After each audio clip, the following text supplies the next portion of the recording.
தமிழகம், புதுச்சேரி, காரைக்காலில் ஜூலை 6ஆம் தேதி வரை மிதமான மழைக்கு வாய்ப்பிருப்பதாக வானிலை ஆய்வு மையம் தெரிவித்திருக்கிறது. அடுத்த 2 நாட்களுக்கு வெப்பநிலையை குறையும் என்றும் ஒரு சில இடங்களில் வெப்பநிலை உயர வாய்ப்பிருப்பதாகவும் வானிலை ஆய்வு மையம் தெரிவித்திருக்கிறது.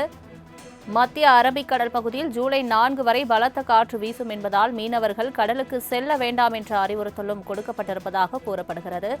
முக்கிய செய்தியாக பார்த்து வருகிறோம். தமிழகம், புதுச்சேரி, காரைக்காலில் ஜூலை 6ஆம் தேதி வரை மிதமான மழைக்கு வாய்ப்பிருப்பதாக வானிலை ஆய்வு மையம் தகவலை வெளியிட்டிருக்கிறது. அடுத்த 2 நாட்களுக்கு வெப்பநிலை குறையும் என்றும் ஒரு சில பகுதிகளில் உயர வாய்ப்பிருப்பதாகவும் வானிலை ஆய்வு மையம் தெரிவித்திருக்கிறது. இத்தொடர்பான மேலும் விவரங்களை தருவதற்காக செய்தியாளர் செலினா இணைப்பில் இருக்கிறார். செலினா, வணக்கம். தற்பொழுது ஜூலை 6 வரை மிதமான மழைக்கு வாய்ப்பிருப்பதாக வானிலை ஆய்வு மையம் தெரிவித்திருக்கிறது. எந்தெந்த பகுதிகளுக்கு மழைக்கான வாய்ப்பு இருக்கிறது? முழு விவரங்கள்.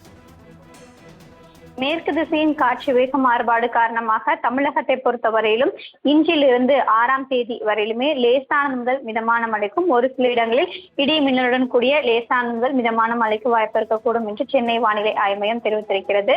அதிகபட்சமான வெப்பநிலையை பொறுத்தவரையிலும் தமிழகத்தில் இன்றிலிருந்து 2ஆம் தேதி வரையிலும் வெப்பநிலையை பொறுத்தவரையிலும் பெரிய அளவிற்கான மாற்றங்கள் ஏதேனும் இல்லை எனவும், எனினும் ஒரு சில இடங்களில் சற்று உயர்வதற்கான வாய்ப்பு இருக்கக்கூடும் என்று தெரிவித்திருக்கிறார்கள். அதே போல இயல்பிலிருந்து அதிகப்படியான வெப்பநிலையின் மாறுபாடு என்பது இன்றிலிருந்து 2ஆம் தேதி வரையிலும் 2 to 3 டிகிரி செல்சியஸ் வரையிலும் வெப்பநிலை உயர்வதற்கான வாய்ப்பு இருக்கக்கூடும் என்றும், 30ஆம் தேதியிலிருந்து 2ஆம் தேதி வரையிலும் அதாவது குறிப்பாக 2 to 3 டிகிரி செல்சியஸ் வரையிலும் வெப்பநிலை அதிகரிப்பதற்கான வாய்ப்பு இருக்கக்கூடும் என்றும், அதே போல ஒரு சில இடங்களில் வெப்பநிலை அதிகரிக்கும் பொழுது அசௌகரியம் ஏற்படுவதற்கான வாய்ப்பு இருக்கக்கூடும் என்றும் வானிலை ஆய்வு மையம் தெரிவித்திருக்கிறது. சென்னை மற்றும் புறநகர் சென்னையை பொறுத்தவரையிலும் இன்று வானம் மேகமூட்டத்துடன் காணப்படும். இன்றும் நாளையும் லேசானது முதல் மிதமான மழைக்கு வாய்ப்பு இருக்கக்கூடும் என்றும் வானிலை ஆய்வு மையம் எச்சரிக்கை விடுக்கப்பட்டிருக்கிறது. தங்களின் முழு விவரங்களுக்கு நன்றி செலினா.